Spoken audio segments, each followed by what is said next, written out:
Hello প্রিয় শিক্ষার্থী বন্ধুগণ, আজকে আমরা কথা বলবো ইংরেজি নিয়ে। আমরা ছোটকাল থেকে এত গুরুত্ব সহকারে ইংরেজি শেখার পরেও কেন আমরা সাবলীলভাবে ইংরেজি বলতেও পারি না এবং ইংরেজিতে যা বলা হয় সেটা বুঝতেও পারি না? তাহলে আমাদের মূল সমস্যাটা কোথায়? কিন্তু আমরা যদি অন্যদিকে হিন্দির দিকে তাকাই, আমরা অনেকেই আছি যারা কিনা হিন্দি সাবলীলভাবে বলতে পারি, হিন্দি বুঝতে পারি। তাহলে ইংরেজি এত গুরুত্ব সহকারে শেখার পরেও সেটা কেন বলতে বা শিখতে পারছি না বা সেটা বুঝতে পারছি না?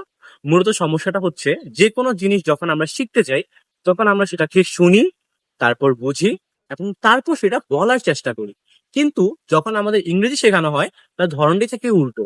আমাদেরকে প্রথমেই ইংরেজি বলতে বলা হয়, ইংরেজি বলতে বলা হয়। যার কারণে দেখা যায় যে আমরা কোনো কিছু না বুঝেই বা না শুনেই বলার চেষ্টা করি এবং যার কারণে ইংরেজিটা আমাদের শেখা হয়ে ওঠে না।